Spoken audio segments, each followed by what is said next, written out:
ζήτησες, παρακάλεσες, οικέτεψες να γυρίσει πίσω ο χρόνος.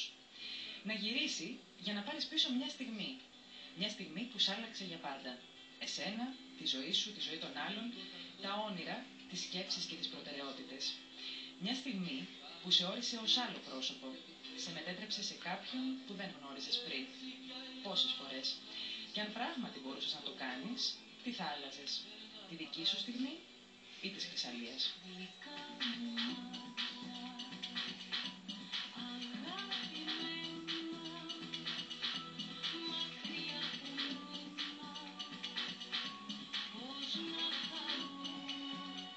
Χρονών. Ένα κορίτσι γεμάτο αθωότητα, γυμνασμένη, γεμάτη ζωή, πυγμάχος, με πολλές ελπίδες για διακρίσεις. Πρόκειται για ένα παιδί που είχε πολύ ενέργεια, είχε πολύ ενδιαφέρον με το που την έβλεπες, ας πούμε, σου κέρδιζε την προσοχή μόνο και μόνο αυτή η διάθεση που είχε. Άντεχε τα πάντα. Έπρεπε να γίνει οπωσδήποτε να βγει το πρόγραμμα, να γίνει ο στόχος της. Ήταν τρομερό κορίτσι. Δεν ξέρει και δεν περιμένει. Χαμογελάει μόνο που οδηγεί το καινούριο μηχανάκι της. Οι φίλοι της πίσω. Της φύγει από τη μέση, χαίρεται και αυτή με τη χαρά της. Θα κάνουν βόλτες το ρέντιο τους στην Πάτρα. Θα το δείχνουν στους άλλους της παρέας το μηχανάκι. Το ένιωσες και αυτό δεν μπορεί. Τότε που οδήγησες για πρώτη φορά το αυτοκίνητο του μπαμπά, το μηχανάκι που λάμπουν ακόμα οι λαμαρίνες του. Το ένιωσες. Ένας ασυνείδητος οδηγός παραβιάζει το κόκκινο. Ο ήχος της σύγκρουσης, πιο εκοφαντικός και από τη σιωπή που ακολούθησε. Τότε που τα δυο κορμιά, που δεν είχαν ακόμα ενηλικιωθεί, εγκαταλειμμένα, εμόφευτα στην άσφαλτο περίμεναν. Ένα ασθενοφόρο, έναν άνθρωπο, έναν άγγελο ίσως.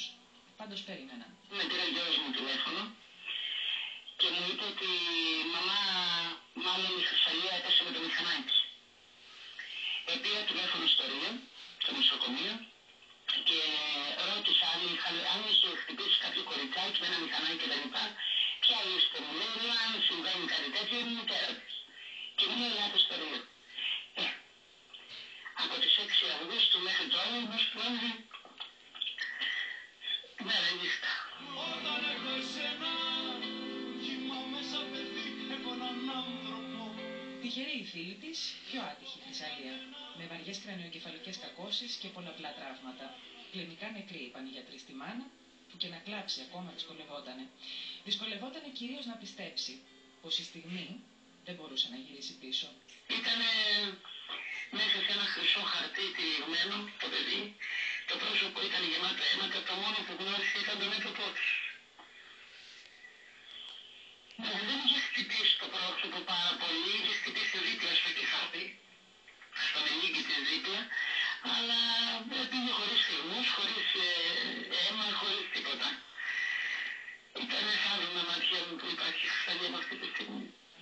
Οικετεύει για ένα θαύμα και ανταυτού η κόρη της μεταφέρθηκε στην νευροχειρουργική κλινική, όπου προσβλήθηκε από νοσοκομιακή λίμωξη. Δεν υπήρχε ελπίδα καμία, αγάπη μου, από τους γιατρούς. Εγώ δεν την έχασα ποτέ στην ελπίδα. Πίστευα ότι θα πάω το παιδί μου και θα φύγω. Δεν είχα φανταστεί ποτέ τόσο χρονοβόρα κατάσταση και δεν περίμενα ποτέ αυτό το Γολγοθά. Δεν το συνειδητοποίησα ποτέ. Μία λύση υπάρχει, είπαν. Ένα εξειδικευμένο κέντρο στη Ζηρίχη. Σταμάτησε τις 15 αντιβιώσεις που έπαιρνε η Χρυσαλία ανά 6 ώρες, τις καθημερινές μεταγγίσεις αίματος και στις 23 του Φλεβάρι ταξίδεψε στην Ελβετία. Κάτι λείπει όμως. Αυτό που πάντα λείπει. Τα χρήματα. Όχι, δεν είναι η μοναξιά που με πειράζει, μόνο το δέμα ενός παιδιού που με κοιτάζει. 5 φορές κατάφερε και έριξε νοκάουτ το χάρο η μικρή.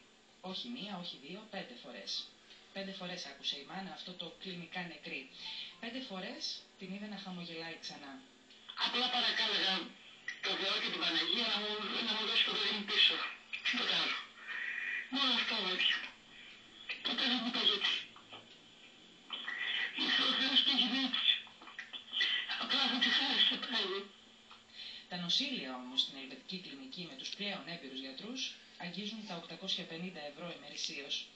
Ο πατέρας εγκατέλειψε την εργασία του, πώς αλλιώς θα βρισκόταν δίπλα στο παιδί του. Ο Σταύρος, ο αδελφός της, στους τεράστιους πια στη χώρα μας καταλόγους των ανέργων. Η απόγνωση δεν θα άφηνε κανένα περιθώριο αντίδρασης, εκτός αν οι άνθρωποι έδειχναν εκείνο το πρόσωπο που τους ορίζει ως τέτοιους. Ολόκληρη η κοινωνία της Πάτρας μια γροθιά για να έρθει πίσω το κορίτσι. 14 μήνες μετά το ξύπνημα του εφιάλτη, η υγεία της Θεσσαλίας παρουσιάζει θεαματική βελτίωση.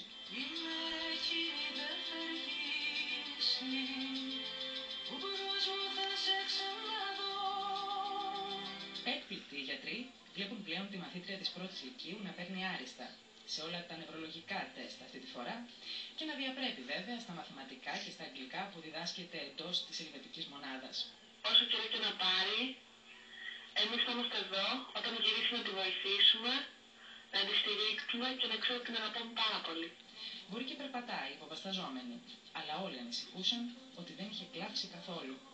Πριν από μια εβδομάδα ζήτησε από τη μαμά της να βγει από το δωμάτιο και μόνο τότε επέτρεψε στα δάκρυα να ξετρυπώσουν από τα πάντοτε χαρούμενα μάτια της. Ήταν όλη την ώρα με ένα χαμόγελο στα αυτιά, τα μάτια της και το χαμόγελό της μας έδινε ζωή στην παρέα.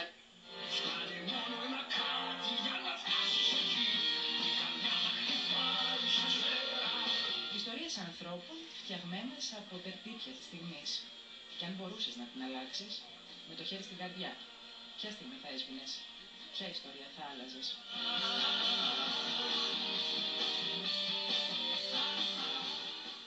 Η άσπρεστη επιμονή και ελπίδα αυτής της μάνας είναι που κράτησαν τη Θεσσαλία στη ζωή. Ελένη μου, σε ευχαριστούμε πολύ για το ρεπορτάζ. Αν τώρα θέλετε να βοηθήσετε αυτή την οικογένεια, γιατί από ό,τι καταλάβατε το έχει ανάγκη, μπορείτε να το κάνετε. Βλέπετε εδώ το IBAN του λογαριασμού.